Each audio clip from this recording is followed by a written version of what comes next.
Well, I got about an hour and a half, so I'll go ahead and call the meeting of the XCOM to order. Good morning, everybody.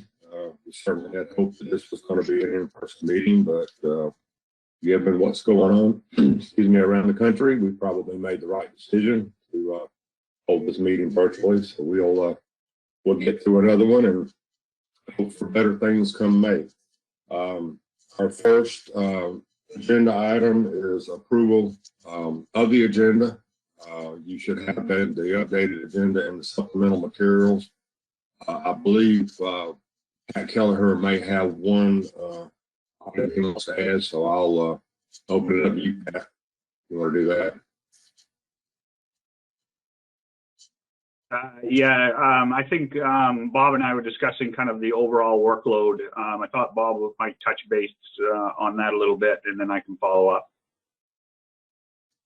All right, we'll add that to other business, talk about the commission's workloads, especially with some of these public hearings we need to be conducting in the near future. So we'll add that. Any other additions, additions to the agenda?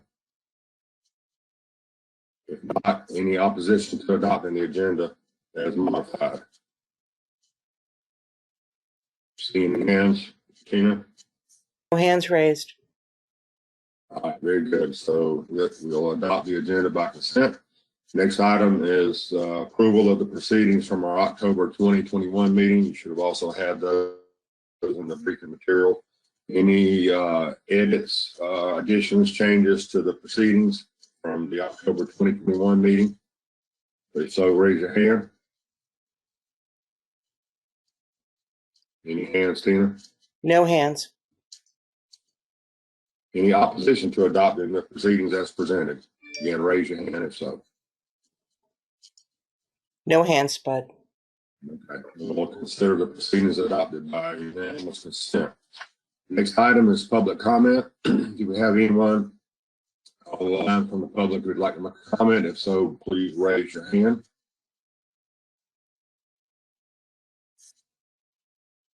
Any hands, Tina? No, but I did get a message from someone that you sound a little garbled. Okay. I'll try to be a little closer to my microphone here. Because I'm getting over a cold. That might be part of it too. Okay, you sound good on my end. Okay, very good. All right, so no public comment. All right, so our next agenda item, this is something we've discussed in previous meetings, and we wanted to have a follow-up discussion on it. Hopefully leading us to some sort of decision point on what should we do regarding the commission's role in coordinating member states' efforts in offshore wind energy development. I went to a previous meeting that's reflected in the proceedings. Joseph made some comments on this, so I'll certainly give Joe the opportunity to do some follow-up. But I want some feedback from all interested parties. We had a range of suggestions, including possibly adding a staff member whose focus would be monitoring wind energy development activities and representing the commission and member states in that process. So with that, I'll open it up for some discussion on this. So please raise your hand.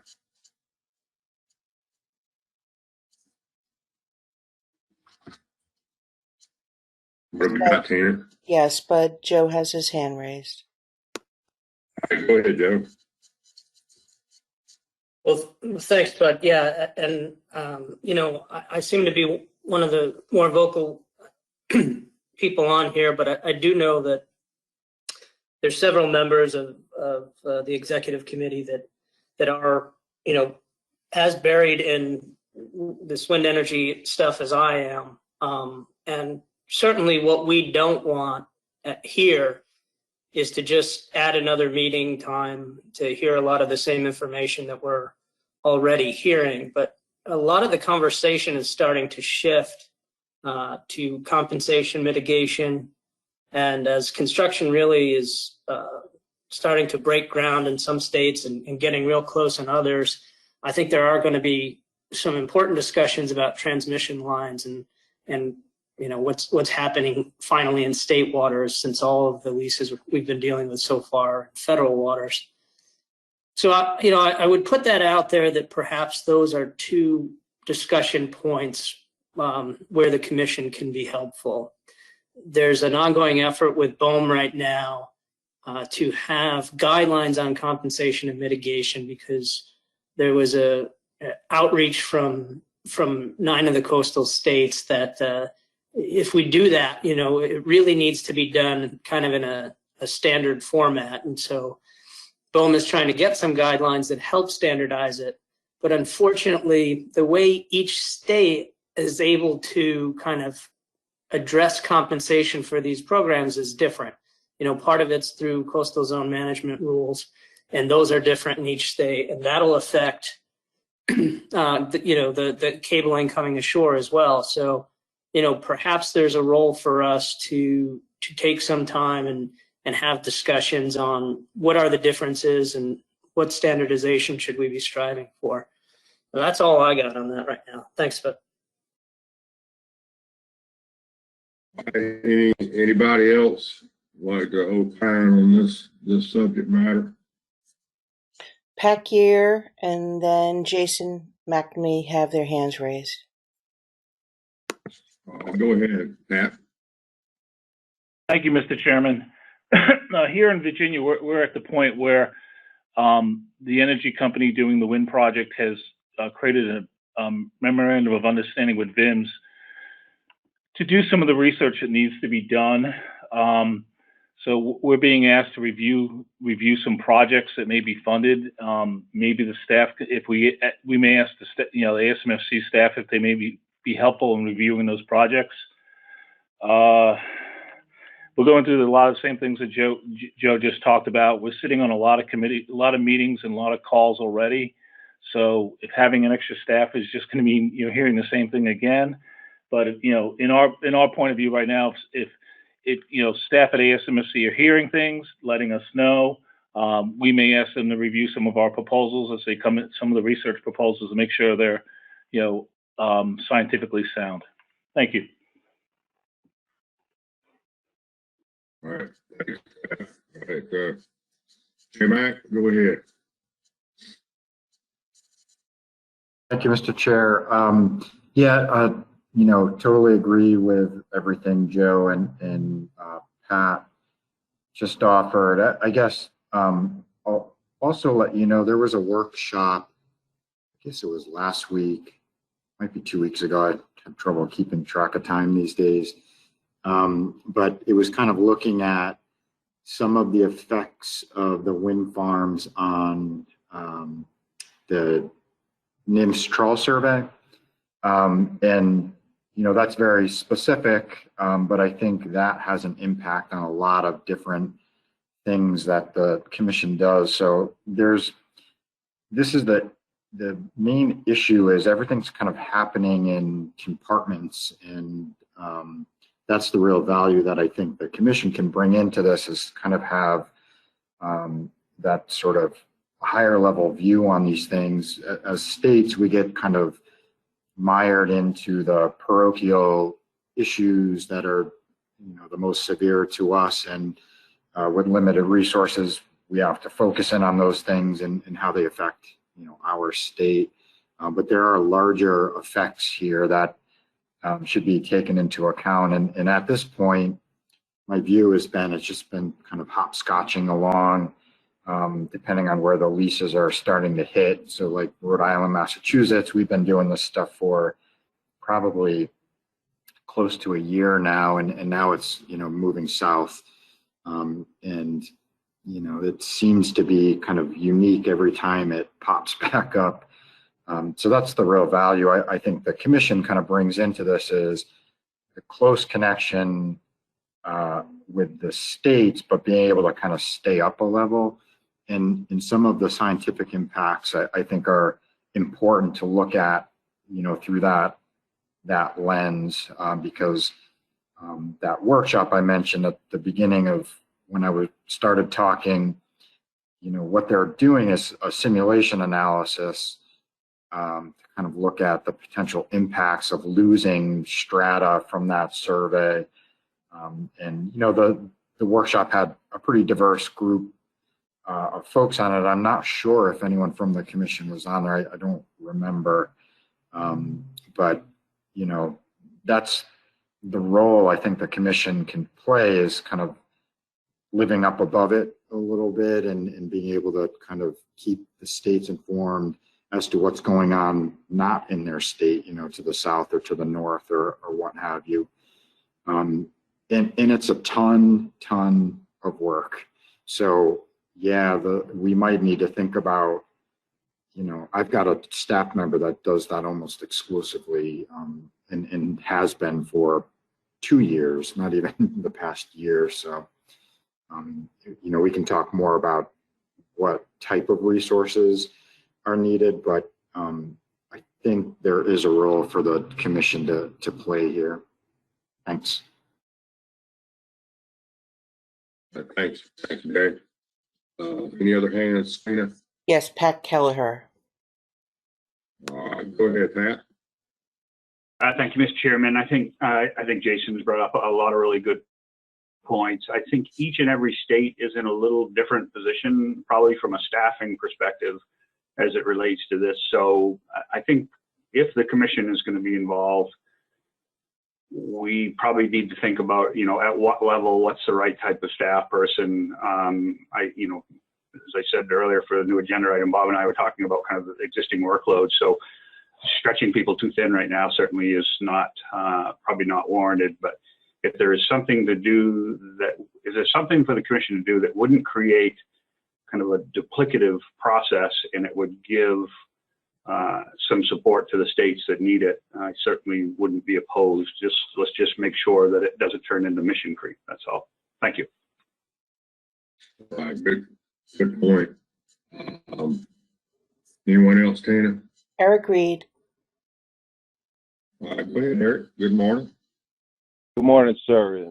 I'm not on the committee, but is it okay if I just talk for a minute or so? Yes, sir. Please do. Okay. Thanks. Yeah, I appreciate all the comments everybody made. You know, honestly, being involved in offshore wind is a nightmare. It's a nightmare. You do a tremendous amount of work, and in my opinion, you don't get anywhere with BOEM. They just do what they want anyway. But I guess that's my opinion. The New England and the Mid-Atlantic councils have staff that works on offshore wind, and it can be a 24/7, 365 days a year job. Absolutely. Commenting on what's coming or what has already been is it's just an ongoing process. So it's going to take a lot of work. But, you know, my opinion is that the commission has to be involved. You have to be involved. The one thing that the commission has, the commission has a couple of things that the councils do not. One, you know, I think that the outreach to Congress by the commission, thanks to Bob and to Deke, that's really important, because that's where the leverage has to be put in place. We've got to get some help from our friends on the Hill to try to cure some of these issues. When it comes to compensation and mitigation, like Joe said, you know, I think there's a role there for the commission, because all of a sudden you're going to be talking about money. You know, nobody likes to talk about money, but we're going to talk about money, and somebody's going to have to do the accounting for that, and perhaps the commission can get in the game there. There's safety in numbers. You know, these wind farms are just like the states, that nobody's in a vacuum. Everybody's going to be affected by these, and I really think some sort of unified stance by the states through the commission would really be important, because, you know, there's going to be wind farms from Maine to Florida before you know it. So, you know, I don't know how much, if it was 1 staff or 10 staff, they're all going to work 24 hours a day on this issue. But I appreciate this conversation, and I hope that the commission can see it through to have some staff work on this, and perhaps engage with New England and Mid-Atlantic and maybe lighten up some of that workload. So thank you, Mr. Chairman. Thank you, Eric. Good points. Tina, anyone else? Yes, Lynn Fegley and then Dan McKernan. All right, go ahead, Lynn. Hi, good morning, everybody. I just wanted to maybe suggest hearing Jason and Eric that if this is something where there would be the potential to bring on an additional commission staff to deal with this, and I don't disagree. I think that having a sort of higher level unified place where information is dealt with would be a good thing. But, so what I'm hearing are things like keeping track of science workshops, congressional outreach, coordination of mitigation efforts, engagement with the councils. It might be worth trying to come up with a position description and really try to understand, what this staff member might do. I never want to add work, but that might be a next point of discussion, is what are the actual tasks that this person might do, and then what would it take to get that done? Yeah, thanks, Lynn. That's sort of where I've been going in my thinking, is that, there seems to be enough support certainly within the executive committee, and I would assume policy board and elsewhere, that we need to have a role. The challenge here is defining that role and developing a scope of work for the commission involvement, and then an associated analysis of the capacity of the commission to do that scope of work. Can you do it with existing staff? Do you have to add staff, full-time, part-time, contract, whatever it might take? So it sounds like this might be the direction we're going. All right, go ahead, Dan. Yeah, thank you, Mr. Chairman. So let me color it a little bit for the group, because I was one of the folks who recommended that maybe ASMFC should add a staffer. I was involved with my state dealing with the South Fork wind project over the last year, and what really kind of surprised me is there was a lot of federal data that was being used or analyzed for estimates of compensation and estimates of impact in compensation, of course, or mitigation. And so what really struck me was I found myself in a position to try to argue about strengths and weaknesses of certain data sets. And so I was thinking that ASMFC, if it had a subject matter expert on fisheries data and state to state, data collection systems, because not everybody's data is the same, they could play a role in sort of informing, the states about how to, well, in the negotiations with developers, or even to try to help with like this BOEM situation of creating kind of a more standardized approach. But the fact that individual states have found themselves dealing with squabbles over strength of data, and most of it's federal data, told me that, we need someone like Jason described, somebody who's one level up, who is a subject matter expert on these data. And I think that would be very helpful, because even within my own staff, I mean, there may be turnover, it's we don't always have, the staff that has a long institutional knowledge base. But if we could have somebody at ASMFC that is dedicated to sort of the understanding of the collection of data, that would be outstanding. So I'll stop there. Yeah, thanks, Dan. Yeah, I think that sort of goes back to the scope of work for commission involvement and the various aspects of that. So anyone else, Tina? Cherie and then Bob Beal. All right, go ahead, Cherie. Thank you, Mr. Chair. Good morning. Right. I completely agree with Dan. I think that there needs to be some consistency amongst what the states will want to comment on general, and to have ASMFC be that consistency is going to be extremely helpful for states that just cannot afford to bring somebody on to tackle some of what, at least what I've seen other states have to tackle with full-time staff. So it would be a resource that would be immeasurable for a small states at the very least. Thanks. Thank you, Sheree. All right, Bob, good morning. Good morning, Spud. Thank you. Yeah, just a couple quick comments. One is, Eric Reed's comments about one staffer or 10 staffers and they'd be flat out busy the whole time makes me a little bit nervous, but we can work through that. To Dan's comment about data and a data expert and that sort of thing, Joe mentioned this mitigation compensation technical working group that BOEM has set up, and actually I'm on that and Joe's on that. That group's been working on that very specific issue of data, state data in particular, that's available for compensation and characterizing fisheries that are occurring within the footprint of the leases that are out there now. And Jeff White, ACCSP staff have been digging into that state data, and they're doing a good job of characterizing what's available, what species are seem to be harvested in those areas, what species have trip level information about location, fish, lat long, or statistical area, or 10-minute squares, or whatever they may be. They're all collected differently for different fisheries in different states. So some of that work is going on, but it's piecemeal at this point, as everyone's indicated. So we have not identified the resources, financial resources, to hire a new staffer or 10 staffers.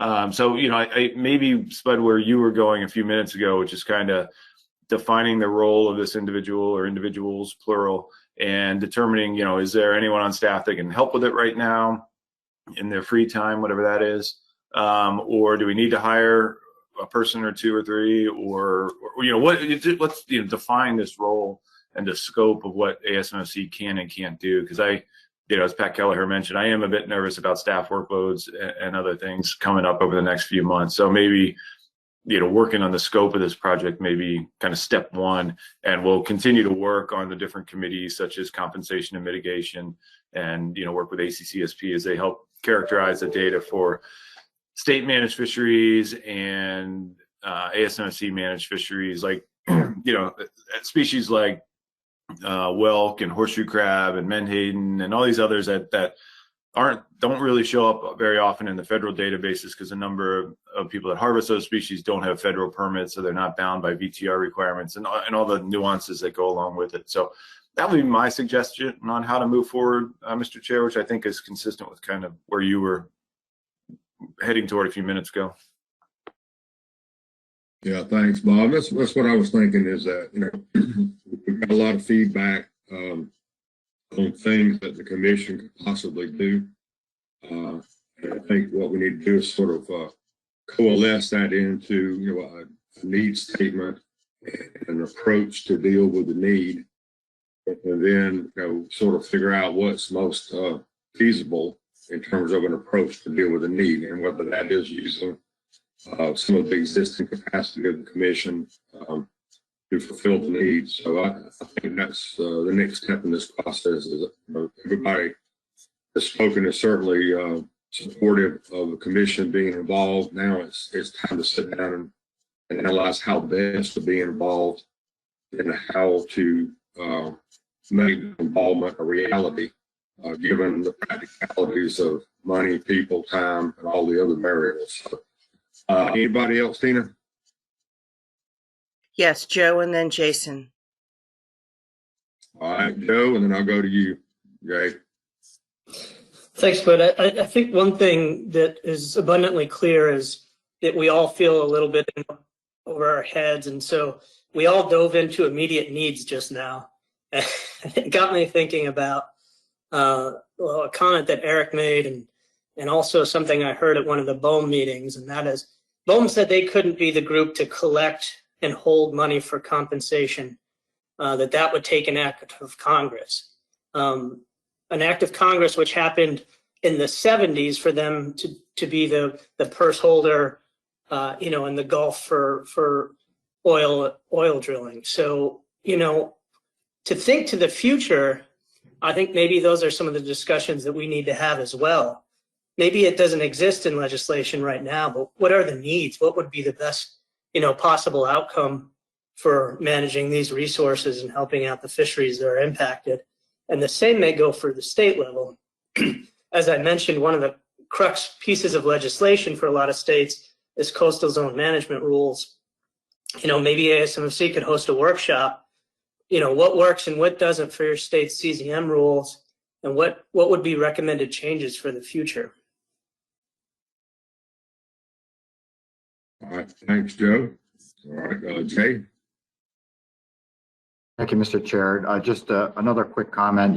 We're focused on offshore wind. That was the agenda item for today. But the issue is a marine spatial planning issue. And so, I think the value of what we're talking about goes beyond offshore wind, because one of the things that comes up in these discussions when they're, broader discussions is offshore aquaculture. That's kind of another thing that's off on the horizon, maybe not too far out on the horizon in some areas. So, just to kind of put that thought out there as we are thinking about the makeup of the resources that we want to devote to this, we may want to broaden the scope a little bit. It's not just offshore wind, it's sort of marine spatial planning. Thanks. Thank you, Jay. I've got a question for those of you that have been involved in this wind energy process. Will there be allowable compatible uses such as offshore aquaculture? I believe there's perhaps exclusionary zones around the infrastructure, but is that something that is possible in the future? Kind of gets to what you're saying, Jay, is that there's more to this than just electricity. Is that something that may be a future possibility?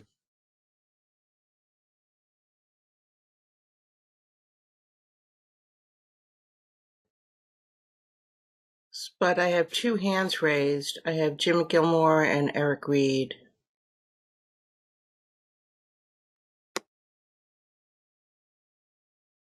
Go ahead, Jim. Thank you, Mr. Chairman. To that question, the answer is yes, we're already facing it, because we went through a marine spatial planning several years back.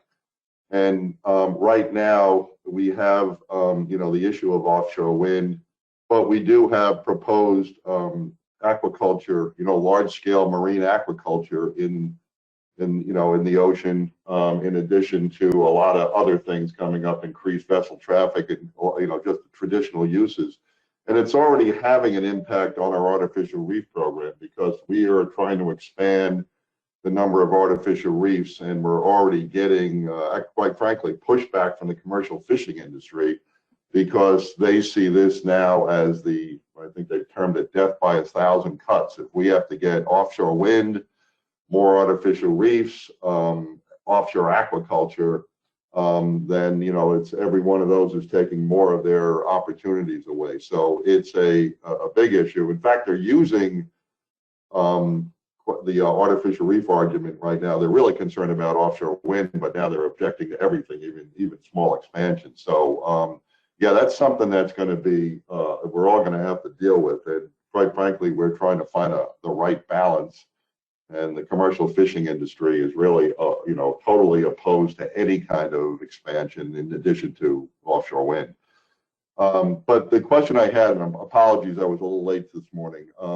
I came in the end of the discussion, or the middle of the discussion, and it sounds like most of the states, in terms of dealing with offshore wind, it's a resource issue in addition to the commission staff resources. 2 years ago, New York was in that mode, along with, I was sitting in a meeting with Mike Pentney, I forget where we were, and we were both struggling with the fact that we had insufficient resources to deal with this major effort. I spent that time, I'm not sure where the feds got to on it, but I spent that time trying to bolster staff. I currently have a whole unit now with a manager and 2 staff biologists, and I'm probably going up to 5 right now, just dedicated to offshore wind. So I went from having no resources and how am I going to deal with this to lots of staff and probably having extra time. So I'm just curious to see if any of the other states are expanding their workforce to do that. And again, if they are, there's something, and I think New York, because they have the resources now, in terms of what we do at the commission, be very, very willing to help out on that in terms of some of the work that needs to be done. But that's really the question. Are we unique right now in that we got more staff, or are there other states that are ramping up to deal with this, because it's just going to get bigger and more expansive as we go along? Thank you. Okay, before I go to you, Eric, anybody like to respond back to Jim's question there? So raise your hand. Dan and Joe have their hands raised. Yeah, Go ahead, Dan. just to respond to Jim, I am in the process of hiring an FTE that's going to be dedicated to working on the offshore wind issues. Thanks, Dan. All right, Joe. Yeah, thanks. Actually, when this really is first cranked up for our state, our Marine Fisheries Administration was kind of the group handling everything. So within DEP, we've really expanded. And so we've gotten a lot of help from our Division of Science and Research, which was new. But, it's actually allowed us to kind of focus our fish biologists back on fish. All right, thanks, Joe.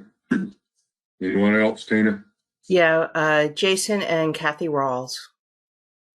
All right, go ahead, Jay, and then I'll go to you, Kathy. Yeah, just to chime in on the question, and I mentioned this a couple of times already, but we have somebody, interestingly, and this is to put this thought out there, we originally got this employee focused on offshore wind when the Deepwater Wind, that was the first wind farm off of Block Island in Rhode Island, was created. And we got the company to fund a contract position for us. And so we brought her in. I was eventually able to transfer her into a full-time position, but she's maintained this workload, on offshore wind. And just one other comment, getting back to something Dan said earlier about the mitigation. She's actually right now working on a PhD where she's looking at the original analyses done by the feds, trying to quantify the impacts, monetary impacts from some of the areas was, wildly inadequate. And she's actually working on a PhD project it sort of marries, VMS data with VTR data. It's super cool. It uses a artificial intelligence algorithm and all this kind of stuff. But so I just wanted you to know that work is going on as well.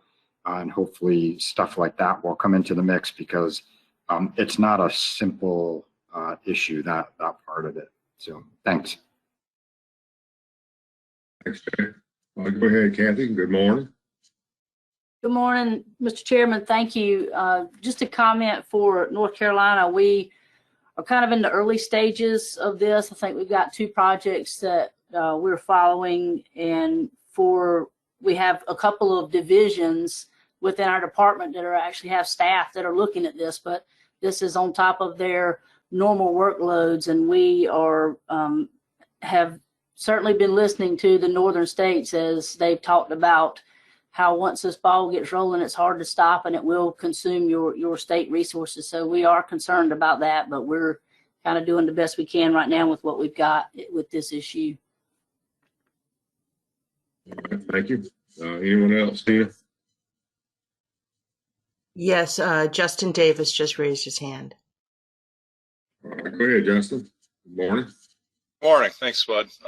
Just in reply to Jim's question, unfortunately, across the pond, across Long Island Sound in Connecticut, we are not in a position to add any staff to deal with offshore wind issues at this time. So we've sort of been dealing with it, you know, like I've heard some other states mention, kind of on top of normal workloads, and it's difficult to really participate in a meaningful way and keep track of everything when it's sort of just one more thing added on top of everybody's workload. So I'm definitely intrigued about the possibility of the commission getting involved, potentially bringing a staff member on that could provide some support to states that aren't able at this time to staff up to deal with this challenge.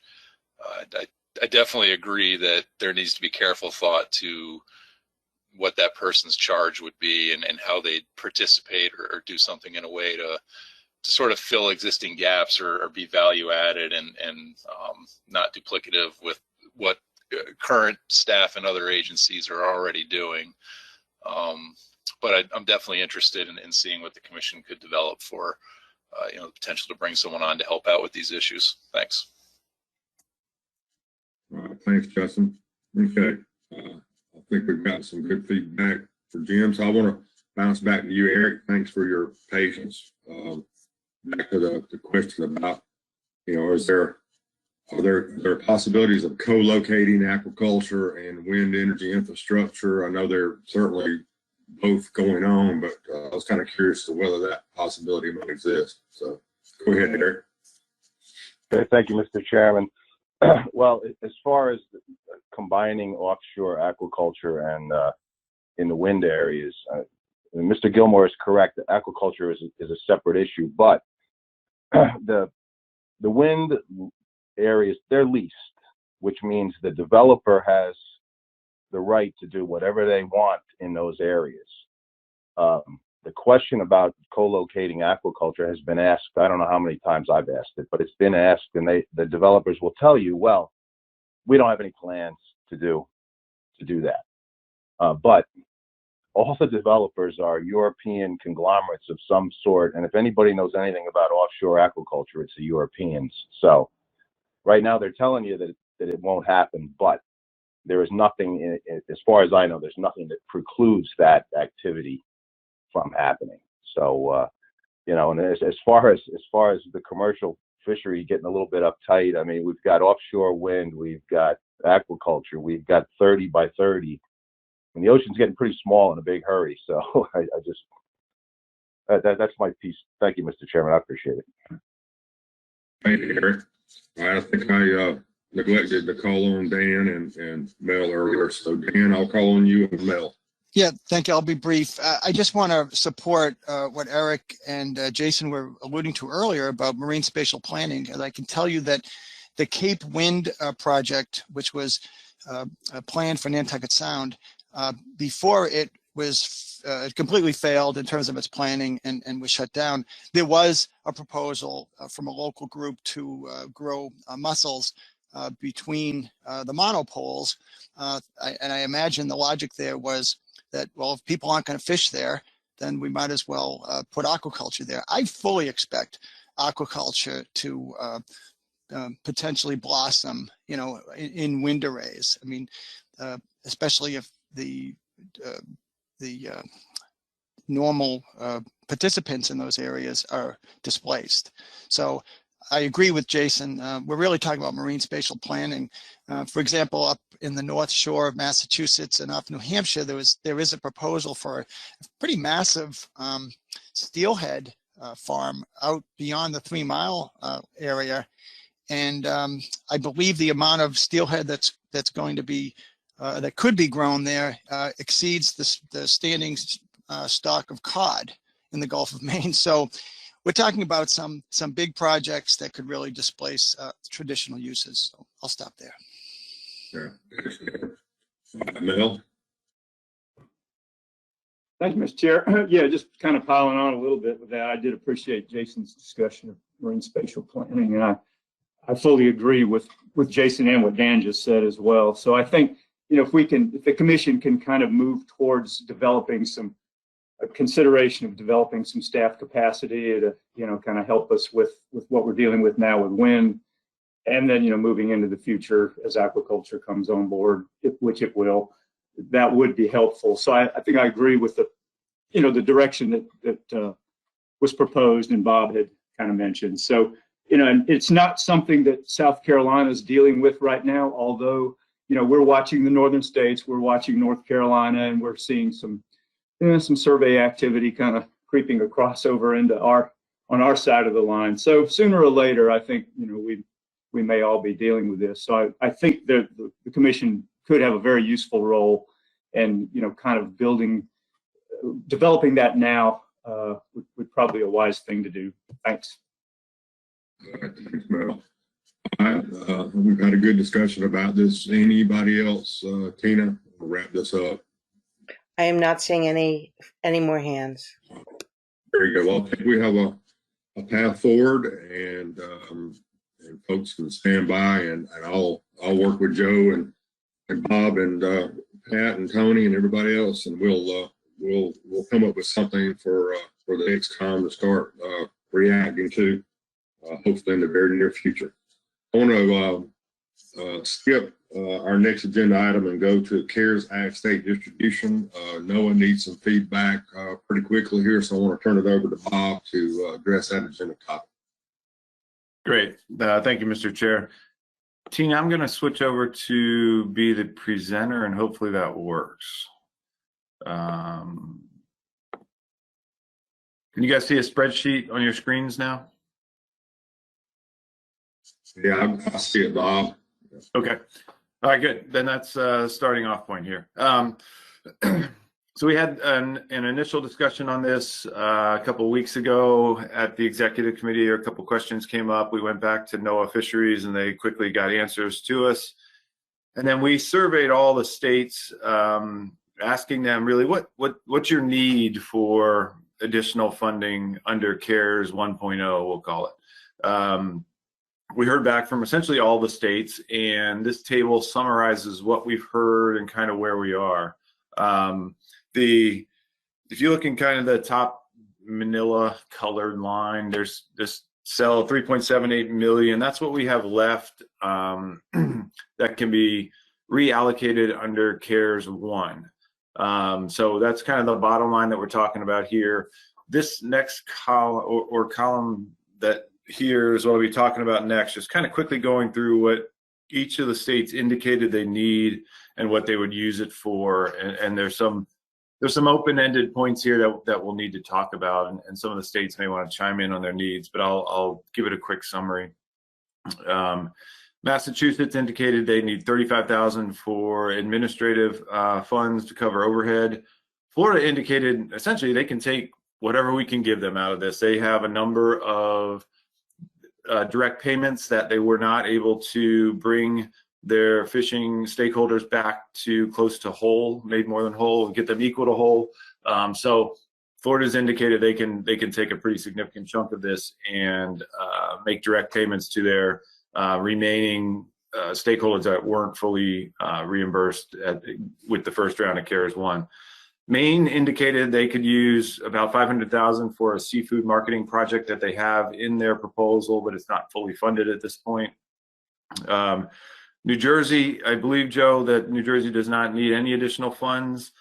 New York indicated, similar to Florida, that they could use quite a bit of money. They weren't able to fully fund and fully pay many of their stakeholders and folks that needed assistance in round 1. New York used the number of 190,000 that's indicated here, and that number is really just a placeholder based on what New York would have received if we divided up the 3.7 million proportionally based on the original shares in the CARES Act. North Carolina, no funds needed. Virginia indicated a little over 88,000 for administrative costs. Maryland and Pennsylvania, again, no funds needed.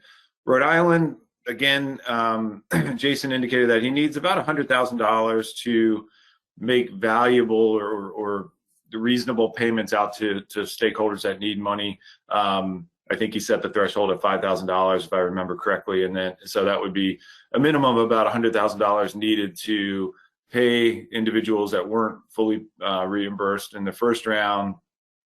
So Rhode Island again can take significantly more money if money is available.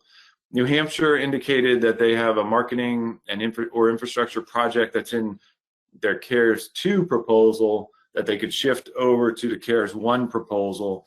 Sheree gave me a number of 100,000. That may just be a placeholder, and Sheree may want to comment on that in a moment. Georgia and Connecticut, no funds needed. South Carolina, 33 and change for administrative costs, and Delaware, no funds needed. So if you total up all those, and again, some of those are placeholders, and Florida doesn't have a number in there now, that's about, you know, a little over $1 million. So if you skip all the way over to this far right-hand column, you'll see down at the bottom, 2.733. Is what's sort of still available to be reallocated during this conversation. Again, the 3 states that indicated they could use a lot more are Florida, New York, and Rhode Island. You know, one option would be to distribute that proportionally somehow based on earlier, you know, on the shares that were originally part of the original CARES allocation. But that's kind of what we heard from the states. There's, again, a lot of money still available to be allocated. And I don't, you know, I give a quick summary of what the states indicated they wanted, what they'd use it for, and there's some placeholders. So I can stop there, Spud, and see if others have any ideas on how to allocate. You know, we could, just for illustration purposes, not a suggestion that this is a good idea or a bad idea or even an idea, but just one, you know, potential illustration is that if you look at this column G, you know, if the 3 states that indicated they needed more money, if we allocated that based on the original shares just to those 3 states and you know, calculate their proportions of that 2.7 that was left over, Florida get 1.9, New York, you know, a little over $500,000, and Rhode Island 270,000. So those are just round numbers, something that could be thrown out there, not suggesting that's a good idea.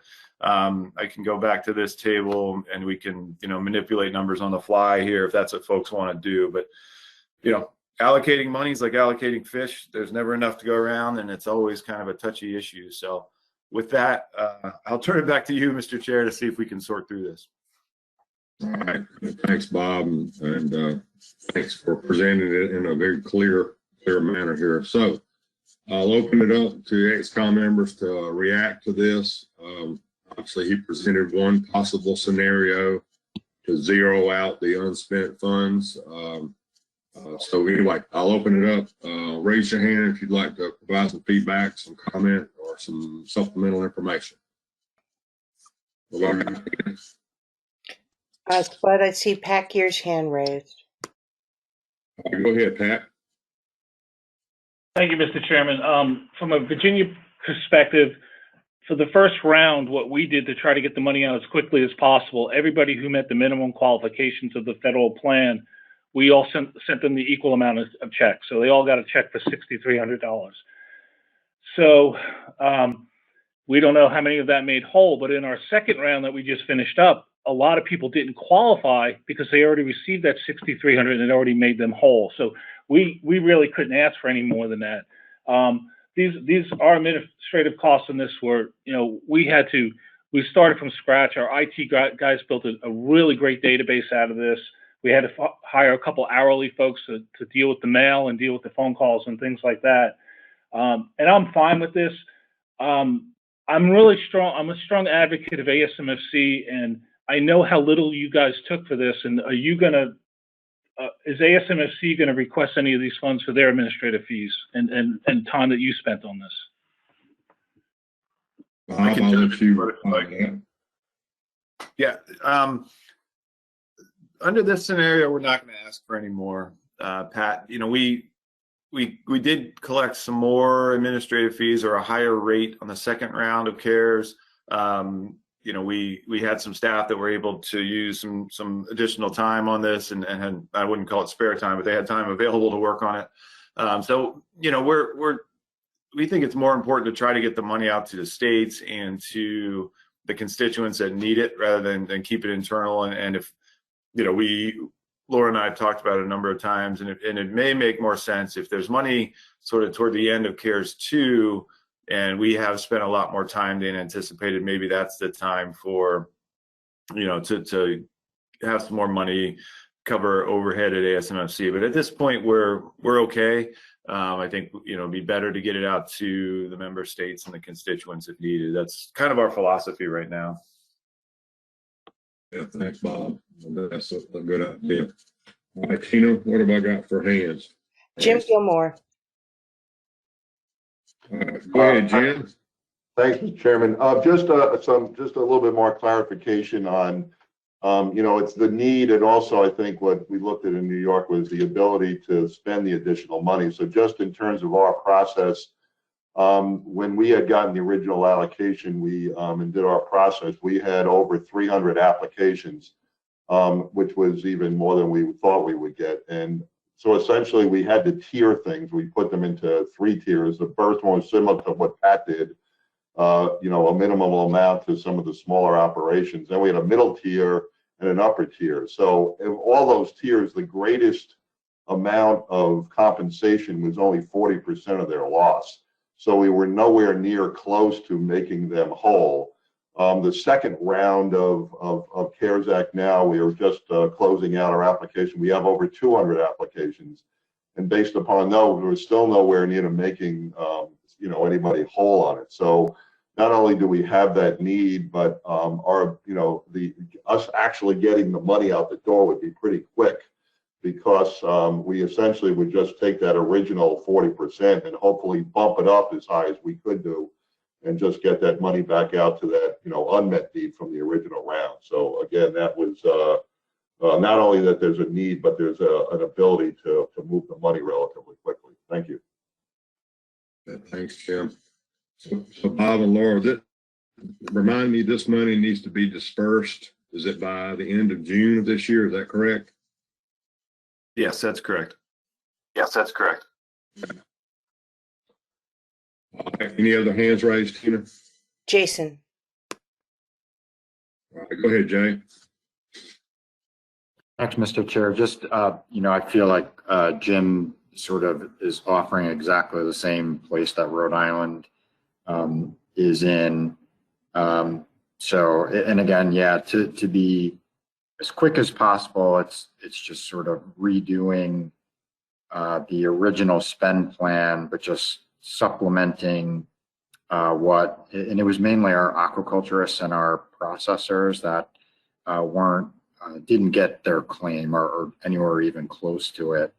And so, I guess just to make the comment for discussion, I don't think we should be leaving any of these funds on the table. Obviously, if there's need out there, and that the spreadsheet that popped up there for a minute with the one idea seems like a reasonable approach to me. So, maybe there's other ideas out there. I hadn't thought about that, but this seems like a good approach to me. And I know for Rhode Island, it would be super helpful to get the folks that didn't get anywhere near being made whole a little bit closer, although still not all the way there.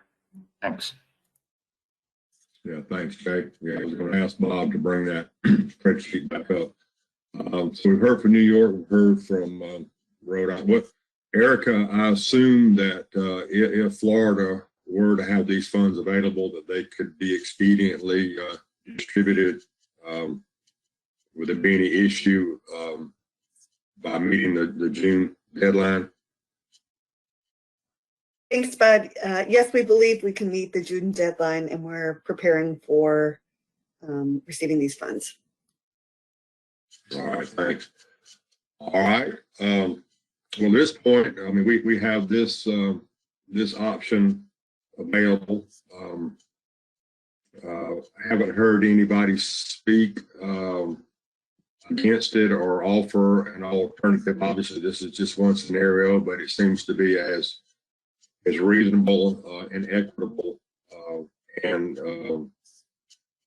possible quickly, which I think is a big part of this challenge, is to get money out, disperse it as quick as possible. So is anyone opposed to going forward with this scenario here?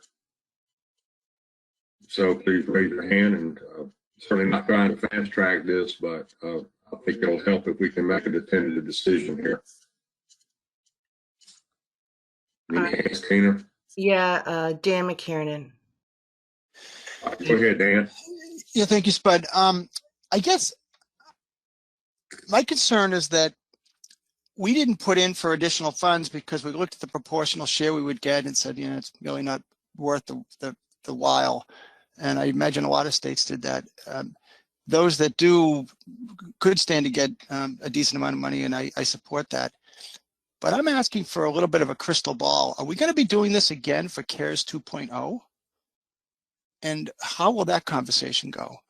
So I just want to make sure I'm not setting a precedent here by sort of standing down and letting the other states capitalize on this, because it didn't seem that if I took the proportional share the Massachusetts would get, it's still not a lot of money, and it's a whole lot of administrative work. But what are we going to see in 2.0? Is there going to be a surplus there as well? I just want to know that before I support it. Yeah, I mean, it's a good question, and certainly a reasonable thing to inquire about. So Bob and Laura, I'll let y'all respond to that. And then I'm gonna go to Pat Gear. I'll chime in first and let Laura. Fill me in. The one difference obviously will be that Pennsylvania did not receive any funding in the second round, so that's about 3.4 million. That is the lion's share of what's available here to be allocated. However, with that said, I still think there will be some money left over from some of the states.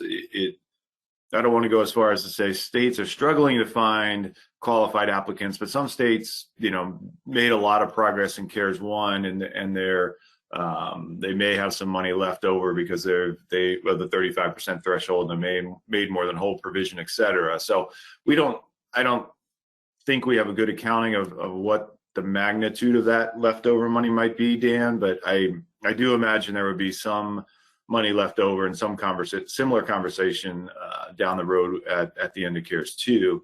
And I would think it's reasonable to say that whatever happens with this reallocation should not set a precedent, and we sort of clean the slate and start all over next go around, or maybe even go the other way, which is keep in mind the states that got a fair amount of extra money or additional money at the end of this CARES 1, and maybe that is taken into account next time we reallocate. So I don't see this as precedent setting. It's just we have some money left over, we got some needs, and we're trying to match them up in a pretty quick fashion here to be able to move forward. So I don't know if Laura has any insight as to what states may not be able to spend their funds.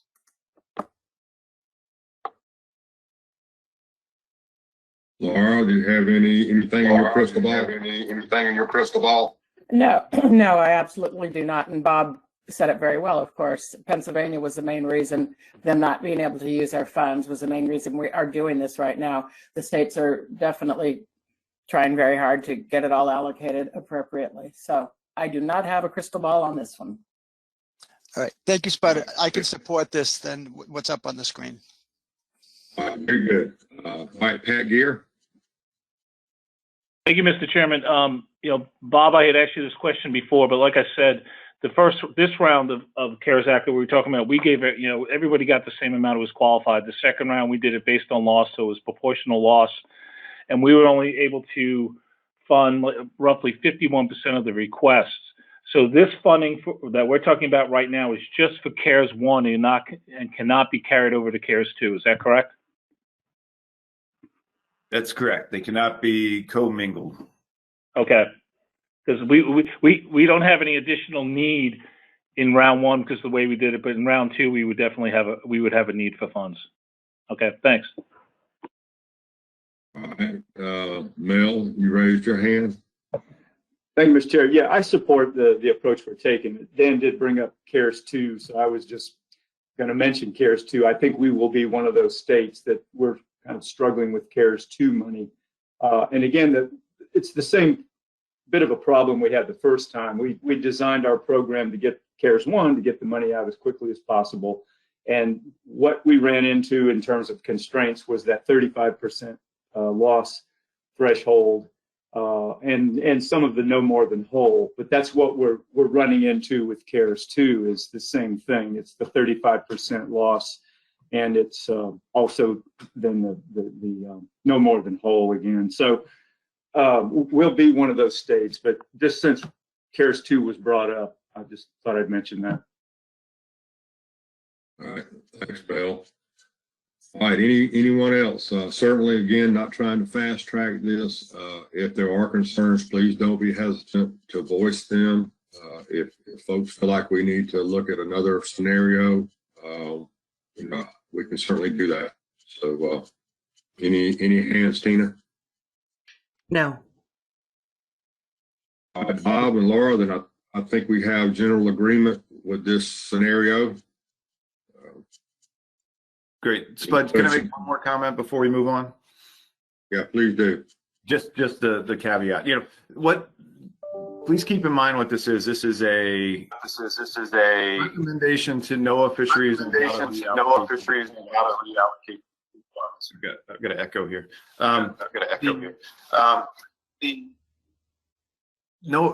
So we need to submit, or we'll package this up. We'll send it over to NOAA Fisheries. They'll look at it and decide, it's their money. It's still their money, and they make the final decision on how this is reallocated. So I just don't want to overpromise this, but NOAA has indicated they want to hear from the states, and I think they're going to strongly weigh this and hopefully be able to approve it. But I just didn't want to. I want to make sure everyone knows there's a second approval step here at the federal level, and Laura and I can package this up, get it over to them as quickly as possible, and then we'll go from there. I know they've been having some internal discussions already about hypothetical scenarios and things that look similar to this. So we can, I don't see it as a problem, but I just want to make sure everyone remembers there is that second step. Yeah, thanks, Bob. Laura, you had your hand raised. Laura, you're unmuted. No, thanks. But the only thing I was going to say was please also understand that these numbers as they are presented today still need to be, have a couple of more grounding just to make sure where we are, because some states are still, I know that New Jersey, I still am not certain what their remaining funds are going to be that might go back into this. So we're still trying to get an accurate number of what's available. So don't take these numbers to the bank, please. All right, thanks. Okay. All right. Well, I think we've dispensed with that agenda item. Thanks, everybody. And we'll go back to number 5, which was the appeals process. And we've been discussing this for quite a while now. We have a revised document, and I'll turn it over to Bob to go through that. And hopefully we can, again, agree through consensus to adopt this. So, Bob, I'll turn it over to you. Great, thank you, Mr. Chair. I think I turned the control of the screen back over to Maya, but if I did that wrong, someone let me know. There we go. Sure, the appeals process document. This is the second or third time the executive committee has looked at it and discussed some potential changes based on the experience with some recent appeals for black sea bass in New York and other things, and just some general conversations that occurred. I think this group has, as I said, tackled it a couple times, and there's really 2 decision points that are outstanding, and they are both on page 4 of the document that was in the briefing materials. At the top of that page, there's a discussion about what options are available for appeal and how those should be handled. And there's 2 options here. And one, the sentence reads, obviously, if the policy board requires the management board take specific corrective actions, those actions must, and option 1, must be limited to the management options as written in the draft amendment or addendum reviewed by the public. And option 2 must be within the range of management options included in the draft amendment or addendum taken or reviewed by the public. So there's a nuance here, which is, you have to, the board would have to select a very specific option as presented to the public, And the option is, all of our, not all, most of our management documents have a range of options that are presented to the public, whatever, different size limits, 31, 35, 37 inches, and we pick 34 inches sometimes because it's not, it's within the range. So, the question is, how do we sort of limit what options are available and make sure that the board is comfortable that the option that was selected was taken out for public comment and the public fully understood what was included in the range of options that was taken out. One part of this goes back to this notion of hybridization of different options that are included in a document, sort of taking a little bit from column A and a little bit from column B and hybridizing those. And it's still within the range, but there has been at times concern that the public didn't sort of envision those hybrids, all the potential hybrids that are out there. So that's a question here. I think, there's a little bit of a discussion yesterday during the lobster board on how this would work. Dan McCannon brought it up, which is great. And, I suggest that the appeals process shouldn't be driving the management process. In other words, if there's a decision that needs to be made about how options are pursued and hybridized and what within the range means and those sorts of things, I suggest that's another larger decision that needs to take place at the policy board to decide how we utilize public hearing documents and how we select options that come out of those. And then the appeals process should sort of react to that decision. I don't think the appeals process should be driving a decision on how or what flexibility management boards have when they're selecting final options for approval and implementation. So that's issue number one, which is a big one. And decision point number two is essentially what happens if a management board is unable to make the changes as required by the policy board. So the policy board reviews an appeal and says, yes, there's something here that needs to be changed. They bounce that back to the management board. The management board then is obligated, which is an important word, is obligated to take action and make some changes to the management program. But if that management board gets together and they're at a stalemate for whatever reason, they just can't make a decision, then what happens? So there's three options listed here, and the important thing to note here is that we don't, or the executive committee and ultimately the policy board don't have to just select one option. All three of these can be approved. They're not mutually exclusive. All three of them can be selected, or the board can select one or two or three. So quickly running through those, the management board can request clarification from the policy board. So, if the species management board just sort of doesn't understand or needs some more guidance from the policy board, they can bounce that back, ask some questions, policy board can answer those, then it will go back to the management board for a subsequent decision. That's one option that could be available to the management board. The second is the management board can inform the policy board that's unable to address the findings, and the policy board can then make the decision. Just sort of deferring that final appeal resolution from the management board back to the policy board. And then the third option is a management board can request additional analysis from a technical committee or other technical group. In other words, if there's some decision that's pending and the species board needs some more guidance on the technical side, what if this happens? We need some numbers crunched to help us understand the impacts of what they may select.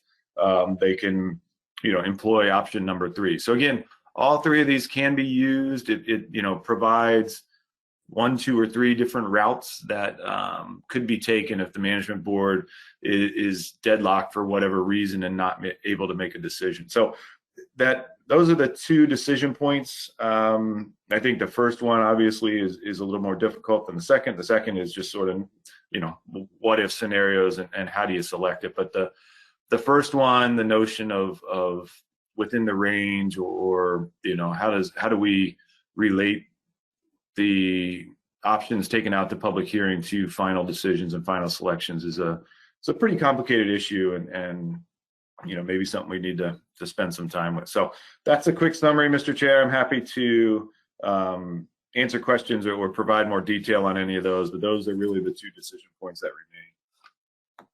All right. Thanks, Bob.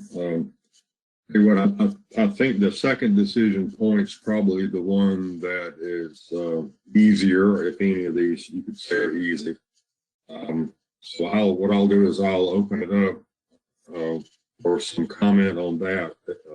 Especially, is there anyone that thinks that the choices in this second decision point need to be changed, or is there general support for the second decision point? And hopefully we can dispense with that, and then we can bounce back to the other one. And it may be that we just simply don't have the time necessary to give it the discussion. I mean, this is not something that has a date certain on it. We want to make sure we do it right. So with that, I'll open up for some comments on this second decision point. So, what about you there, Tina? Yes, Shannon Matson and Jim Gilmore. All right, Shannon. Thank you, Mr. Chair, and I appreciate you guys acknowledging me, even though I'm not on this committee. Bob, I really appreciate your comments regarding the first decision point, and I want to say I wholeheartedly agree with them. I think that at the species board level, these were some of the comments that I had made during a species board meeting. However, I did see a third decision point, and I apologize for bringing that up now, but for me, the third decision point was the question on whether or not the policy board should be the one determining the corrective action taken. So at the top of page 4, I think I wanted the executive committee to consider the overall, it's more of a high level question of whether or not the policy board should determine corrective action. In my opinion, I think we spend a lot of time as species management boards being intimately tied to these management actions. We all know how much time we've been devoting to understanding the various documents and all the complex options and each stage of the process. And, as we move on, I feel like these management documents have only gotten more complicated. And a lot of times the policy board is not comprised of members of those species boards who have spent so much time in those documents, getting to know them inside and out. And from my standpoint, I believe that it's appropriate for the policy board to kind of serve as the jury, obviously, in these appeals processes in this sense. They're kind of able to take that snapshot and make an impartial decision that's necessary for the ruling in the appeals process. But at least in my opinion, I don't think that they're able to be the judge and offer a ruling as to specifically what the corrective action should be. So for me, that's the third decision point that I wanted to see the executive committee discuss. Thank you. All right, thanks, Shannon. All right, Jim. Thank you, Mr. Chairman. In terms of the second issue, the 3 options I think are fine. I think they're they work pretty well, and I think they'll maybe get us to give us options on the solution. The one question I have, or one concern I have, would be the time to resolution, and particularly I think the first 2 still fit within the timeframes that we've dealt with in appeals. The third one concerns me, and just let me give you an example. So if we go to say we go to the February meeting, and that there is a decision made that hypothetically the states that have to have a 25-inch summer flounder rule, a size limit put in, and then a state says, well, that's ridiculous, it'll kill my fishery, I want to appeal that. But the fishery is opening on April 15th or whatever, very, very quickly. So by the time the appeal process plays out, particularly if you go to point 3, that's looking like multiple meetings. So in that scenario, what happens is that, does that state then have to do rulemakings to essentially implement whatever that size limit was, and then, or can they just, under the appeal, stay with what they want? And if they can't, they have to do 2 rulemakings. It gets a little messy. So the one question is to put, it sounds like if we get into those, we're going to have to put some timeframes or sidebars on it to resolve it relatively quickly in a situation like that. So I just throw that out there as a procedural problem, because again, we could get into a mess if we suddenly have a quick time frame to get these things resolved. Thank you. Thanks, Jim. Okay, I think based on the comments I've heard, we're not at the point where I think we can have the kind of discussion that we need. We're going to be time limited. I'm going to suggest that we just table this discussion for maybe one of our future weekly, bi-weekly meetings, so that we have the time to devote to this, because we've only got 13 minutes left. So I think, Bob, you think that's probably the best thing to do? This is, I think we're not going to be able to give this the attention it needs. You okay with that? Yeah, absolutely. There's some pretty meaty things here that we don't want to hurry through. I agree. Okay. All right. Well, we're going to dispense with this one. We'll move on to our other two items here. Pat Kelleher, you wanted to bring up the issue of using alternates for advisory panel. So I'll turn it over to you. Thanks, Bud. And if it would benefit to do this at a later date because of the timing of this coming up now, we certainly could. I don't think this is a pressing issue. It's just something that was raised internally at DMR as potentially an option to improve participation at advisory panels. And then Megan and Tina had a subsequent conversation which clarified that this is actually something that would be allowed now. So, I mean, we could certainly jump into this. I know Bob is prepared to speak to it, but we could also wait to one of our other bi-weekly meetings. Well, I tell you, I think the fact that it is allowable, folks can sort of reflect on that and think about how they want to do that, use that opportunity going forward. And we can maybe talk about it a little more in depth at a future meeting. I think this other business topic that you wanted to discuss, which is workload, is much more important and certainly timely. So I'll turn it back to you to discuss that. Thank you, Mr. Chairman. So this actually came about from a conversation with Bob yesterday after the lobster board meeting. He and I had a conversation about kind of all the lobster, menhaden, and striped bass kind of all colliding. Three incredibly big actions with a lot of public participation in order to move these documents forward. And Bob was raising some concerns as we were talking about it. And I actually raised some concerns about the timing of lobster when the meeting ended and we started to kind of pen out what the schedule would look like, and overlaid COVID with it, and not being able to have face-to-face meetings here for who knows for how much longer, another 30 to 60 days or longer, hopefully not longer. We started to I started to think we may want to have a consideration about delaying lobster to help alleviate the workload concerns that Bob was raising, but probably be more appropriate for Bob to talk about those. Yeah, Bob, you and I and Joe have certainly had some conversations about this, so maybe you could just share your perspective on what you're facing with staff obligations. We've lost some veteran staff. We've got some new ones coming on, so things are rather complicated right now. So if you just sort of give the committee your perspective on it, and then we'll be thinking about ways to alleviate this strain. Yeah, thank you, Mr. Chair. Just briefly, Pat hit a lot of it, and so did you.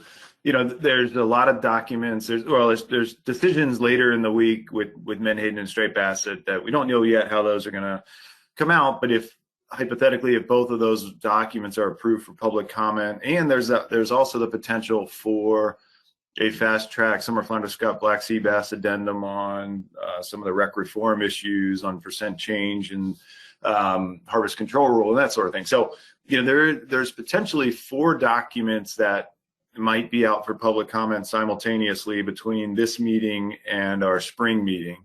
And if you look at those, the membership of some of those boards is pretty broad, and there's a very real possibility of 40 public hearings between now and the May meeting, and menhaden and striped bass and the other species, generate potentially a whole lot of public comment. So having staff given the time to summarize that comment and get it back to the board in a useful form, boards plural, in a useful form, it's quite a bottleneck. And as you said, Tony's got some staff turnover in the ISF&P department, and really, so I just, I wanted to be realistic on what staff could pull off between now and then and have a discussion on the timing. Pat offered one option, which is, slow down the timeline for the lobster addendum and have public comment later and have the final decision on that at the August meeting is potentially one option. The other thing we could possibly do, and I don't know if this is a good idea yet or not, is, slide or have another meeting outside of our normal meeting cycle for striped bass and menhaden, just to give the staff another month or so to get some of the staff work done and the public hearings done. June is a difficult month to have a commission meeting, just because all three of the East Coast councils meet during the month of June. But there is a week that the councils aren't meeting. We could maybe sort of shoehorn in a day and a half or 2 day meeting to resolve menhaden and striped bass, which are going to take considerable amounts of time to discuss and make decisions on, I think. This is kind of a difficult issue to talk about right now, just because we don't know exactly the magnitude of the workload, because striped bass and menhaden and the summer flounder decisions are still pending. But I just thought it was valuable to get the conversation started. We may not be able to pull off all 4 of these documents in the timeline and have everything ready to go for final decisions at a early May meeting week is the placeholder I wanted to put out there, I guess. Yeah, thanks, Bob. Given the fact that we do have some uncertainty about striped bass and menhaden, we sort of planted the seed of everybody thinking about how do we deal with this. I guess it would be appropriate for us maybe to revisit this at the policy board. We'll know more then than we know now, and perhaps can make some decisions about how best to alleviate this strain. Is that seem like a reasonable thing? Yeah, that makes sense. We'll know a lot more by then. So really no decision to be made right now, other than just everybody be thinking, about the feasibility of an outside of normal meeting time meeting. It would be easier logistically to have those meetings if we decided to have a meeting in June virtually, but at the same time, we're getting to making very important decisions, and I think we all agree that when we get to that point, in-person meetings are more effective. But then they add time, they add logistical challenges, and that sort of thing. So it's not that easy of a solution, but just everybody sort of be thinking about it. And when we convene policy board, we can revisit this and see if we can figure out a strategy for dealing with it. So anybody have any quick thoughts on that right now they'd like to share? We're about to wrap up. I don't want to impinge on horseshoe crab. So any quick thoughts from anyone on that? Any hands, Tina? I don't see any. Okay. All right. Okay. Well, I think we'll revisit this in policy board, and hopefully we'll have some time to think about this, and we can come up with some solutions for this situation. But if we're going to have 2 new staff members, one of them is probably going to be assigned to menhaden, and it's difficult to send those folks out to interact with the public when they simply don't have the foundation of knowledge and understanding. It's no fault of theirs. It's just they're new, and they're going to have to learn the curve. So that sort of adds into the equation. So anything else coming before the executive committee this morning? Anything else to bring up quickly in the last few minutes? Any hands, Tina? No. All right, well, then we will stand adjourned, and I think our next meeting is horseshoe crab, and it starts at 9:45. So thanks everybody for good discussion and good input, and we'll carry on.